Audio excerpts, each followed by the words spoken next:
Hi, and welcome to another episode of Ends Division. I'm Glenn Reynolds, back after a summer vacation. I'm tanned, rested, and ready. And who better to join me than Roger Kimball? He's a PJ columnist. He's an editor and publisher of the New Criterion and publisher of Encounter Books. And he's got a new book of his own out from St. Augustine Press, The Fortunes of Permanence, Culture and Anarchy in an Age of Amnesia. What does it mean to live in an age of amnesia, Roger? Well, it means, among other things, that people know very little about their history, about who they are, where they've come from. And what I've tried to do in this book really is marry two strands of conservative thought, a Burkean strand and a Tocquevillian strand. They're often seen to be at odds with each other. The Burkean strand is one that emphasizes the importance of institutions, habits, traditions, the fragility of culture, the importance of memory. Whereas the Tocquevillian strand is really about what we might call the dialectic of democracy, that curious aspect of democracy where you have both a demand for equality and a demand for freedom. And their intention, but we need both. What's happened in recent decades, I think, in this country is that the demand for equality has, to an unfortunate degree, trumped the demand for freedom. And trying to marry these two things together, the Burkean strand with the emphasis on institutions, habits, the fragility of culture, the insight that civilization is something that is very difficult to achieve, that requires constant maintenance, and once you lose it, very easy to lose. Once you lose it, it's almost impossible to recapture. I tried to do is bend together by looking at a whole bunch of very different figures throughout history, trying to bend together this Burkean theme and this Tocquevillian theme with its emphasis on the dialectic of democracy, that tension between freedom and equality. You talk about the fragility of civilization, and one of your chapters is about Kipling. And of course, Yes. I like to quote on my blog frequently the gods of the copybook headings, which I think is actually the poem of this decade, as all of these sort of eternal verities keep coming back to bite us in the ass after we think that we've moved beyond the need to, sort of spend less than we earn and things like that. What relevance does Kipling have today, and why don't our leaders like him? Well, I think they've been, our leaders, unfortunately, have been caught up in what Mark Stein once called present tense culture, which, had he not used the phrase himself, I might have used it in the title of this book. I think that our leaders, had know very little about what's come before them. And they certainly don't know Kipling. They certainly don't know that great poem that you just referred to, The God of the Copybook Headings, where, I mean, what that poem is about are, as you say, these eternal verities, that if you don't stand up for yourself, if you don't have a strong defense, you're going to wind up being a slave. And we've lived through an extraordinary period in the West, especially in the United States. We are the richest, most powerful, most secure country in the history of the world. And that's terrific. But the downside to that is, I think many people, certainly my generation and the upcoming generation, have no visceral appreciation that the world could be different. And one of the great assets of Kipling is that he shows in the most visceral possible way that it could be very different and very, very quickly. He is really a kind of Burkean poet in that sense, and I'm glad you brought him up, because Kipling really, I think, speaks directly to the anxiety of our age. Namely, I think even people who don't have any knowledge of the past have a vague premonition that they're dancing on the edge of a precipice. And we really are in very, very many ways. I mean, you've just published a terrific pamphlet on the higher education bubble. The fact that we have we've been spending more and more and more on education and getting less and less and less and less. I mean, it wasn't that long ago that I was sitting with the father of a friend of mine at Morey's in New Haven, which you undoubtedly know. And he said, "Do you realize, Roger, that next year it's going to cost $10,000 a year to go to Yale?" And we paused for a moment as we savored this incredible number. Well, now it's approaching $60,000 a year for an undergraduate education. And what do you get for that? What do you get for that? Now that's just one sliver of a much larger piece of what I like to refer to as the dependency agenda. Now this is we're just talking about economics now. There are many other things that we could talk about as well. But one of the things that my book, The Fortunes of Permanence, tries to dramatize is the sense in which we have really been living beyond our means economically and even sort of existentially. We really have made commitments that we cannot honor. And you're fond of quoting Herbert Stein, I know. What can't go on won't go on. And in so many ways, our culture in the United States, whether we're talking about education, whether we're talking about the economy, whether we're talking about foreign policy, we have our bank account is overdrawn in all of these areas, and sooner or later the bill is going to come due. And I just hope that we have the wherewithal to find our rhetorical, our existential, our intellectual, our political armory full at that point. The signs right now, I would say, are not particularly promising.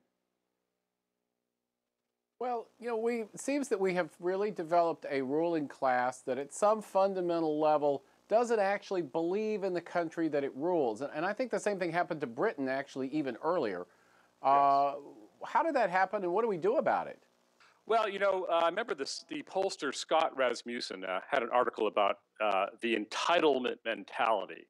And I like Scott's writing, so I read that. And I thought he was going to be writing about those people who are on the receiving end of government largesse. But he did talk about that.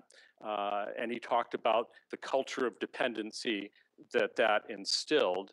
But I thought what was most interesting about this article was he also dilated on the other side of the entitlement mentality, namely those who are giving out all of the goodies.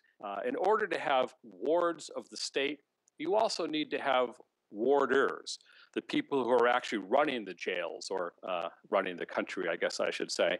And I think what's happened is that we have developed a political class that is less interested in public service and more interested in the exercise of power perpetually. I mean, you have people who go into government in their 20s and they never leave. They have their lips sewn to the public teat forever.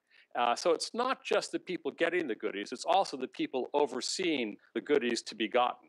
Now, one aspect of that, as you mentioned, is that we have leaders who do not, in some fundamental way, believe in the United States of America, and I think that is a novel thing. I mean, the current president of the United States, we look back to his administration, and we realize the extraordinary thing that one of his first actions in office was to go on a kind of world's tyrants tour, where he went around the world apologizing for the United States of America.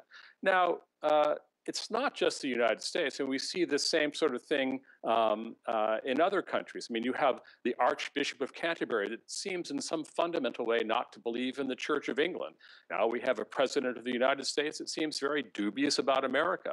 It's a curious thing. If I had to sum it up in one word, I'd probably say the 1960s, but then I say that about a lot of bad things. Well, to a more hopeful note, you're something of a big fan of The Dangerous Book for Boys, which is something that comes out of England and that the Archbishop of Canterbury probably wouldn't approve of for some reason or other. Why do you regard this book as so subversive? Well, I remember I encountered that book actually in Haywood Hill, an English bookstore that I patronize in London. And right after it came out, I saw this must be in some old book that's been reprinted, or it's this bookshop sells used books. So I wondered actually whether it was.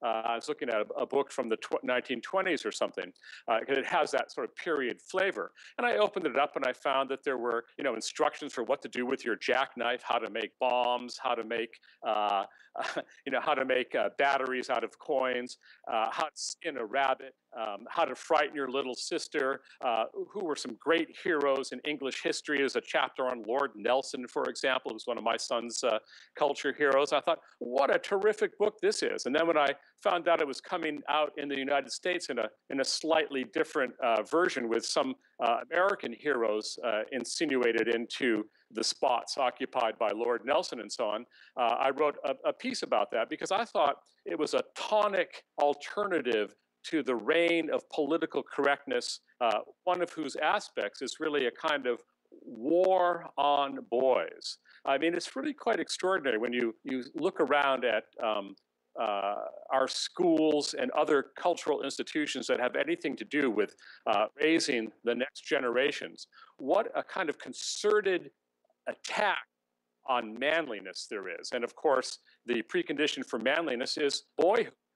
The way boys act, their rambunctiousness, their running around, their taunting each other, their sense of adventure and excitement, these are all things that are definitely frowned upon by our cultural political correctness. And this book was a real antidote to that, and something that I hope that all of the nannies who are populating our public school bureaucracies will read and whose message they will take aboard.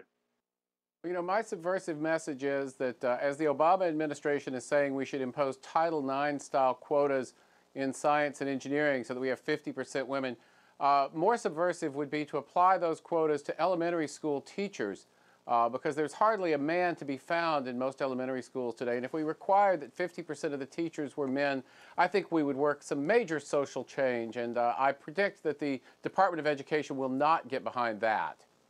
I'm sure you're right, and it's a very good idea. I think we should promote that idea assiduously. Well, final question. When I read Mark Stein sometimes on this stuff, I'm frankly about ready to slit my wrist. He does the doom and gloom thing so well, yes. Yes. But I have to say I find it hard to ultimately buy his negativity. You seem less pessimistic. Why? Well, and for many reasons, actually, some of which Mark himself has articulated. I think he said in one of his recent books that if we do not have a fundamental course correction, we're headed over a precipice. I think he's absolutely right, but there's a lot of hope and a lot of optimism built into that tiny little word, if. We should not forget the extraordinary advantages we have in this country. It's the most productive economy in the world. The American people are incredibly resourceful. You think of, just think of this list of names, Google, Microsoft, Intel, Apple, eBay, Yahoo, and you can extend the list. They're all American companies, many of which were started by immigrants. And no other country or group of countries has any such concentration of technological innovation and a really kind of instantiation of entrepreneurship. We have amazing advantages. We also have a lot of problems, and we have some of the problems of our success. One of the biggest problems, I think, is this virus of a kind of culture of dependency. Hayek, the great economist Hayek, says that one of the regular effects of extensive government control is a psychological change in a people whereby they become habituated to dependency. And that is the great danger. I don't think we're quite there yet, but we are close. And that's one of the reasons why I think this next election is so important. It's really a referendum on our future. The fundamental question, I think, is are we going to be wards of the state, or are we going to be free citizens? That's the question. I think that's right, and I think that the would-be wardens clearly have their preferences established. Well, last exit question then. Any advice for interested viewers besides, of course, picking up a copy of The Fortunes of Permanence, which every mantle, every bookshelf in America should have? What's the next thing people should do? Well, I think it's to shuffle off the apathy which has taken hold in this country in many elite circles and get involved. I think it's very, very important that people try to acquaint themselves with what the issues are. And remember, I end my book with a quotation from an English wit who said that an Englishman's mind works best when it's almost too late. That may be true for Americans as well. Well, thanks so much for taking the time to join us. Thank you, Glenn. Good to talk to you. That's Roger Kimball. He's the editor and publisher of The New Criterion, publisher of Encounter Books, and author of his new book, The Fortunes of Permanence. And he's also going to be covering the Republican National Convention for both PJ Media and PJ TV in Tampa, so stay tuned for that. Meanwhile, thanks for tuning in here today. We'll be back next week. In the meantime, have fun on the internet. Thanks.